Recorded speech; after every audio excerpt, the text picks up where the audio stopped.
उम्मीद से बेहतर आए, बाजार इसको कैसे लेगा? देखिए, ये पॉजिटिव लेगा और ये खाली उम्मीद से बेहतर इसके कारण नहीं।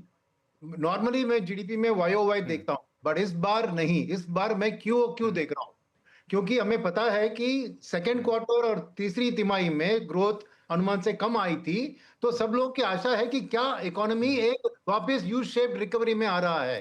तो वो आई थिंक सामने साफ साफ दिख रहा है कि क्यू क्यू का ग्रोथ बढ़ रहा है। सेकेंड चीज आप देखें तो इकोनॉमी में क्यों जीडीपी घट गई थी, क्योंकि गवर्नमेंट ने रेवेन्यू एक्सपेंडिचर इलेक्शन के वक्त में ध्यान दिया था, और इस क्वार्टर में आप देख रहे हैं क्लियरली कि कैपेक्स की ओर ध्यान बढ़ गया है। तो उसका मल्टीप्लायर इफेक्ट आगे आके आपको सभी क्षेत्र में दिखेगा। तो ये मेरे लिए सबसे है अनुमान से बेहतर। तो क्या है कि आम जनता जो निवेशक है उनको ये अनुमान के बारे में ज्यादा जानकारी नहीं होती है, मगर जो फंड मैनेजर होते हैं वो ईपीएस ग्रोथ में ऑलरेडी ये दिख चुका है कि ये जो अनुमान है उससे बेहतर थोड़ी बहुत अर्निंग्स आई थी, तो वही यहां पे दिख रहा है। मगर जैसे मैंने कहा, सबसे खास चीज है कि क्यू में खास करके एक बढ़त जो दिख रही है वो सबसे पॉजिटिव, और कैपेक्स की ग्रोथ, ये दोनों मेरे लिए बहुत बहुत महत्वपूर्ण है, जो मार्केट इसको पॉजिटिव लेके आगे की ईपीएस ग्रोथ का अनुमान लगाने की कोशिश करेगा। आगे के ईपीएफ ग्रोथ का अनुमान यहाँ पे लगाने की कोशिश करेगा।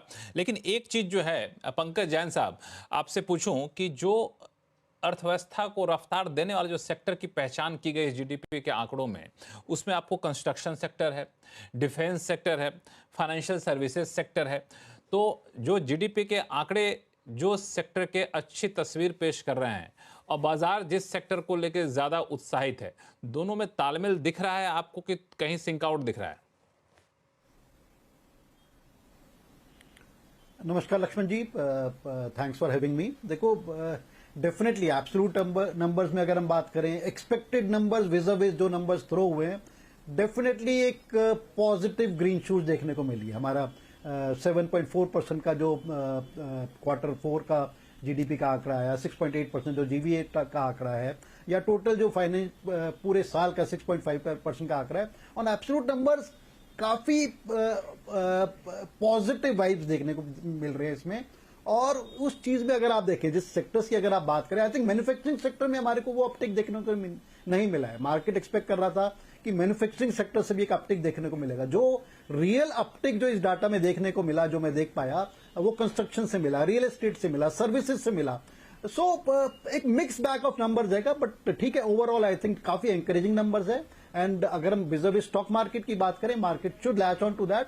और उसके साथ अगर एक और चीज का अनुमान जो लगाया जा सकता है, जो मार्केट्स को काफी महत्वपूर्ण लगता है, कि आने वाले वक्त में, ठीक है, एक इमीडिएट बेसिस पे अभी आरबीआई की बैठक होने वाली है जून में, उसमें I think some kind of rate cut seems to be a foregone conclusion. और उसके बाद क्या हम एक और दो रेट कट और देख पाएंगे, नहीं देख पाएंगे, जिस तरह का ये डाटा है, शायद उससे ऐसे लग रहा है कि बहुत एग्रेसिव रेट कट्स और ज्यादा देखने को ना मिले। So I think it's a mixed bag kind of a scenario, but overall definitely काफी एंकरेजिंग डाटा है। एंड स्टॉक मार्केट्स को आई थिंक इसको देखते हुए पॉजिटिव रुझान ही देखने को मिलना चाहिए।